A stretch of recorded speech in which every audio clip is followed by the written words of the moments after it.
Still hanging out here, huh? Crazy cat. So, M10, right? A lot of interesting things happened with M10. They started introducing new cards in the base set. They went to a model where they published a new base set every year instead of every other. It was interesting. Like I said before, I was in Iraq when this set came out, so I didn't have much chance to, physically draft a lot of M10. Pooh happens, right? But core sets go. It's not a bad set. We had a lot of fun nostalgia cards crop up. We had weird new cards crop up. We had some cards crop up that were new. We just sat there and said, why? But, overall it wasn't bad. So, let's see what we got here. Let's start off with, saying always, white. We got Rock's Pike Master. He's a 3/3 first striker that gives other soldiers you control first strike. Alright. Veteran Swordsmith. It's a 3/2 for 3. Gives other soldiers you control +1/+0. Veteran Armorsmith. It's a 2/3 that gives other soldiers you control +0/+1. So, yeah, they were going for a soldier tribal theme in white. Kind of interesting.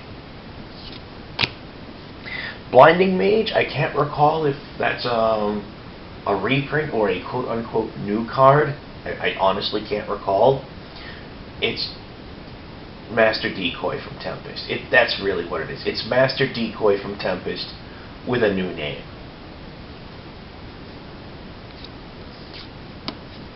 White Knight. He's in print. He's bounced in and out of course that's a couple of times if I recall correctly. But hey, he's a good solid card. And they got him sitting at uncommon, which is nice. Soul Warden. This is life gain done right. It's free life gain. It's a life gain card. It's free. It's cheap to cast. I mean, don't have to pay for the life gain itself. It's cheap to cast. It's a 1/1 body, so it can swing, it can jump, blah blah blah. And you gain life on something that happens pretty regularly in most games. Undead Slayer, kind of ho-hum at the time. I can't recall if it's being reprinted in Innistrad. I honestly don't know. I'll tell you something right now. In Innistrad, this thing would be redonkulously strong. It really would, because I've been looking at some of the previews, and there's a lot of zombies and vampires. Skeletons, who cares? Guardian Seraph. It's I don't know if this is a new card or not, but it's a 3/4 flyer for 4 mana, and it reduces all damage dealt to you by 1. That's kind of interesting. You're looking at a decent size body with a good casting cost, an evasion ability, and a nice gravy effect. It's not bad at all. And of course, Sarah Angel is in print as well. They finally got a good illustration for Sarah. In fact, let me dig one up real quick. It's the illustration they're still using. We all know it. We all love it. Yeah.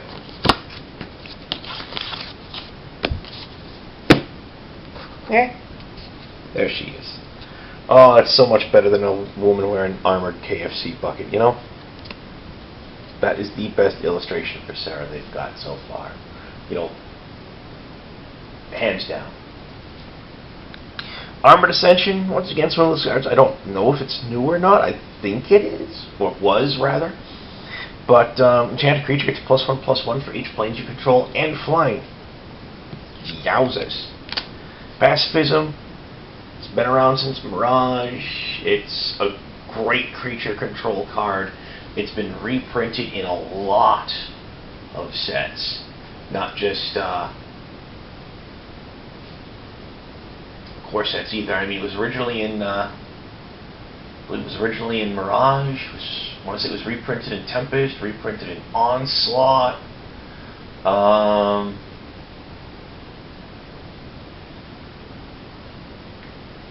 So it's like, yeah, it's a pretty staple card. Divine Verdict, I don't remember if this is new or not as well. That's 4 mana for an instant to destroy an attacking or blocking creature. It's not bad at all, especially for limited. Constructed, I don't think you'd use it because it's just 2 mana intensive. 4 mana is a lot to leave open. Looking at green, we've got Ruin Claw Bear. It's Grizzly Bear with a new name. That's what it is. I remember at one point that reading articles where people from Wizards were talking about how they were trying to get away from real-world creatures, and I think that's one of the, I think that attitude is one of the things that led to us not having grizzly bears anymore, because grizzly bears are a real animal, whereas Ruin Claw Bears are not. I'm not going to pretend to understand. Grizzly Bears was fine, no one complained. Crawworm in a core set. It's been in core set since Alpha. There's been some core sets it wasn't in, if I recall correctly, before this. But it's not impressive. But hey, he's still hanging out, doing his craw stuff. Acidic Slime, I think this was new. I'm not 100% certain. 5 mana for a 2/2 Death Touch. When he hits the board, nuke an artifact, enchantment, or land. It's pretty solid. Awakener Druid. This guy used to be a pain in the buttocks. He's a 1/1 when he hits the board. Forest you control becomes a 4/5 green tree folk so long as Awakener Druid is on the battlefield. Yeah, that's just mean. Deadly Recluse. We have a Reach Death Touch spider. This thing is nice. This thing is very nice. Llanowar Elves. They look badass. They look badass in this illustration. And they're still hanging. And they're, you know, they were out for one of the core sets because they put a vote to the public whether the core set should have Llanowar Elves or Birds of Paradise. And people went with Birds of Paradise. And I can't say I blame them. It is a better card, but dear gods, come on. That's a horrible choice. It really is. Howl of the Night Pack, I want to say that was new for this set. It's a 6 and a green for a sorcery to get a 2/2 wolf token for each forest you control. Regenerate, originally from, I want to say it was originally from somewhere in Lorwyn. Don't quote me. What's interesting about this card, though, is that when you try to auto card tagging on Wizards of the Coast's message boards, when you try to auto card the card Regeneration, you get this instead, because Regeneration is apparently the German name for this card. Oops, and I just sent stuff all over the place. But yeah, apparently it's the German name for that card, and because it just so happens to have it happens to be a name in another language, it screws things up. Apparently it doesn't default to assuming you're talking about the English card. Anyway, you know, so weird stuff happens. Naturalize, at some point, I don't know if it was 8th or 9th, I don't remember. At some point, Naturalize took the place of Disenchant in the core set. Windstorm, it's X and green for an instant to deal X damage to each creature with flying. It's interesting. It's not Hurricane. I mean, Hurricane was a sorcery that also did damage to players. But, you know, so you're losing the ability to deal damage to players, and it's being shifted to an instant. I'm not going to say making it an instant is really a great thing all the time, but it's not a bad thing either. I mean, heavens forbid, you could block, say, like a 3/3 flyer with a giant spider and then Windstorm for 1. And, you know, that'll work. That'll work. I think the reason why they use Windstorm instead of, like, Hurricane now is because the Hurricane is kind of direct damage, and they don't really want direct damage in green. Of course, on the other hand, it was M11, I believe it was, that had the Wasp Sting or something like that. It was a green direct damage card that did 1 damage. It was really kind of wonky. Was it 2? I can't remember. Whatever. Red. Here's our buddy, Shivin Dragon. Still in print. Goblin Artillery replaces Orcish Artillery. Prodigal Pyromancer from Time Spiral. Yeah. And he should stay in the core set. Dragonwhelp! Our old buddy Dragonwhelp is here. Stone Giant! Our old buddy Stone Giant comes back. Canyon Minotaur, he's a cutie. You know, it's nice to have always nice to have a Minotaur in a core set. Because Minotaurs kick ass. There's one fellow down the wire game who absolutely adores this guy's flavor text. We'll scale these cliffs, traverse Brittle Bridge, and then fight our way down the volcanic slopes on the other side. Isn't the shortest route through the canyon? Yes. So shouldn't we? No. You gotta love that. Trumpet Blast. This is an interesting one. I want to say it's originally from Urza's Saga. It's an instant. Attacking creatures get +2/+0 till end of turn. I have seen so many people on Magic Online play this card wrong. I mean, they will play it wrong. They will play it during like their first main phase, and then attack and wonder why their creatures didn't get the bonus. And it's like, well, they weren't attacking at the time. You know, it creates a one-shot effect. It's not continuous. It doesn't, you know. But oh well. Burning Inquiry. This is an obscure little card. It's red to cast. Each player draws 3, then discards 3. I saw that used in conjunction with Megrim and Draft to horrific effect.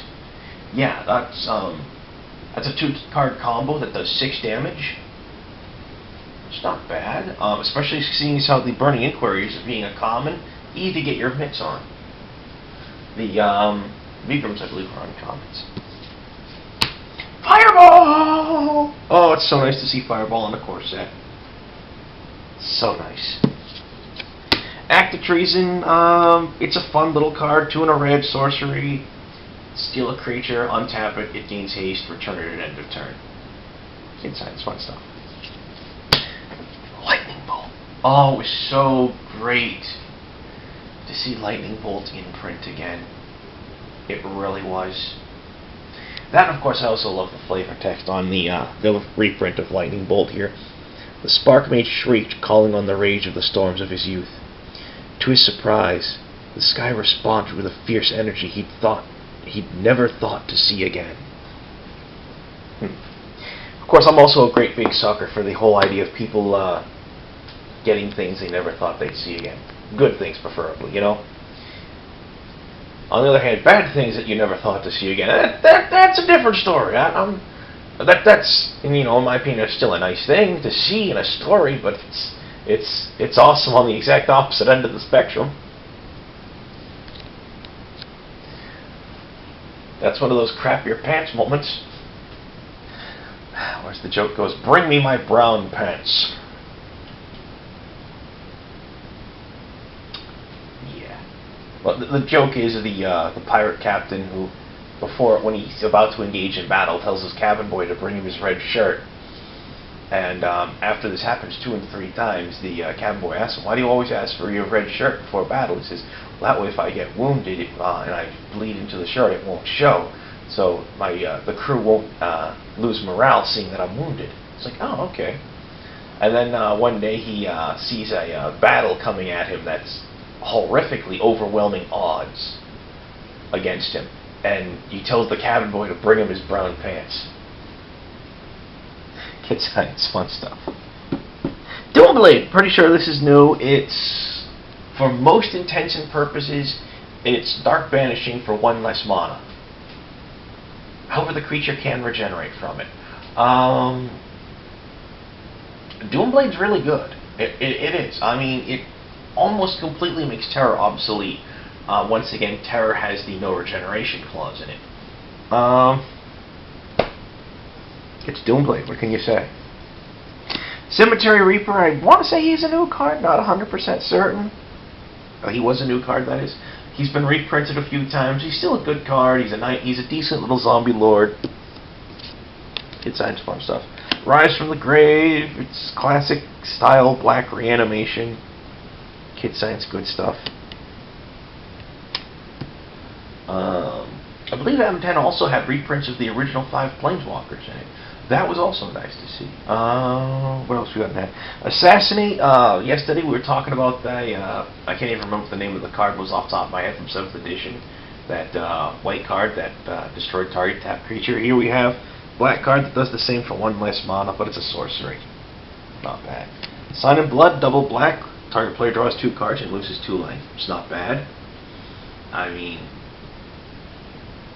you know, trading cards for life is a classic black thing, and because it says target player, you're having trouble getting through your opponent, he's got 1 or 2 life left. This is a game ender. Relentless Rats, originally from, if I recall correctly, Darksteel. Basically, he pretty much replicates the functionality of Plague Rat before the 4 of rule was instituted. It's a 2/2, gets +1/+1 for each other creature named Relentless Rats in play, and you can have any number of these guys in your deck. It says so, run the card. Black Knight!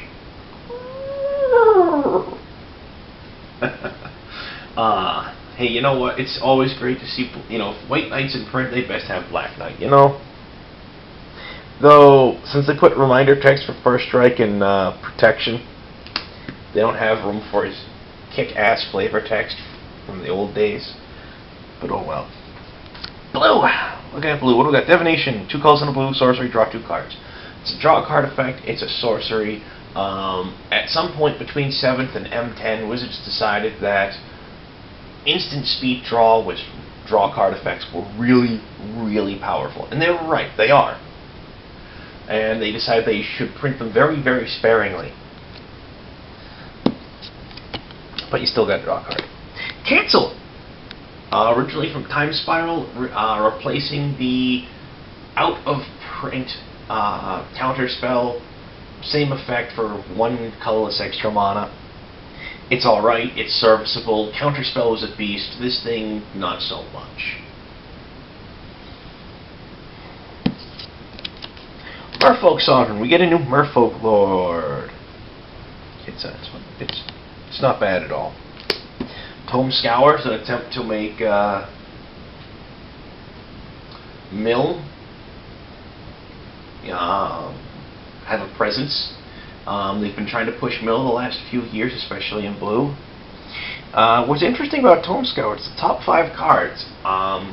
In drafts, if you can get your hands on a bunch of Tome Scours, you can wreck your opponent's deck fast. Zephyr Sprite, originally from somewhere in Lorwyn Block, I believe. What's interesting with Zephyr Sprite, it's a 1/1 flyer for blue. It's Flying Men. It's holy crap, guys, it's Flying Men. Wizards finally decided Flying Men is okay, but they changed the creature type to fairy. It's okay. No one minds. It's cool. Clone. When Clone came back into Core Set, I was really surprised. I was also kind of surprised when it was reprinted back in Onslaught Block, too. But Clone's a good card. The reason why I'm surprised to see it reprinted is because copy effects tend to be complicated. And so seeing Clone, something as complicated as Clone in a Core Set, surprised me. Really did. Another thing we've seen in a Core Set, was he Indestructible? Indestructible in a Core Set? Okay. Sure, why not? We got our buddy Darksteel Colossus. 11 mana for an 11/11 trample, indestructible. He goes to the graveyard from anywhere, shuffle him back into your deck. What's fun about this guy is because you shuffle him back into your deck if he goes to your graveyard, if you want to cheat him out, you can't do him the black way and reanimate him. You gotta find another way to do it. Gotta find another way. Gorgonfoil, I want to say this is a new card. It's an equipment. 2 to play, 2 to equip. Quick creature gets +1/+1 and Death Touch. Very nice. You know, back in the day, you just, you know, especially during the draft, you throw a Gorgonfoil onto a Prodigal Pyromancer and watch your opponent's creatures drop like flies. Yeah. Angel Feathers, we can see the Mirrodin Lucky Charms imprinted in Core Set. they're not really playable cards. I mean, they're leaps and bounds better than the original Lucky Charms, but they're still not really playable. Gargoyle Castle. This is a new one. This is interesting. You tap. It's a tap for a colorless. Does not come into play tapped. Non-basic lands that don't come into play tapped are generally nice. This one's 5 calls, tap and sack it for a 3/4 flying artifact gargoyle token. It's alright. I prefer it when you animate the land and it, stays animated or something, like Stalking Stones or something like that, but that'll work in a pinch. I mean, it's a classic control strategy. Counter, counter, counter, counter, counter, counter, counter, counter. Oh, look, I have a bunch of mana free. You're not casting anything this turn? Cool. End of your turn, I'll animate this land. Next turn, I swing with it. Counter, counter, counter, counter. Good times, fun stuff. Terramorphic Expanse. Great card to have in a core set. It's a good card. It's a fun card. It's a solid card. The only bad thing about it is it brings the land in tapped, but hey, you know what? It's alright. I want to say Terramorphic Expanse was first in Time Spiral? Not 100%. And then, of course, in Zendikar block, I'm not sure which part, I want to say it was in Rise of the Eldrazi for that matter, they printed Evolving Wilds, which basically it's just Terramorphic Expanse with another name, which means you can effectively run 8 Terramorphic Expanse in a deck. Yay! So, yeah. I unfortunately did not get a whole crap ton of M10. Didn't have too much opportunity to do so. That's life. Oh well. Nothing to get your butt talks in a knot over, right, guys? So, I have things to do. It was almost 20 past 4 when I started recording this, so it's probably creeping on to 5, and I want to get my butt out the door by 6. I have no idea what time I'm going to be able to repost this on the message boards. If I'm lucky, before I step out the door. If not, it'll be when I come home, probably around like 1 or 2 in the morning. Oh well, poo happens. And we'll call this video a wrap. Be good, fellas. Have fun. Stay safe, etc., etc.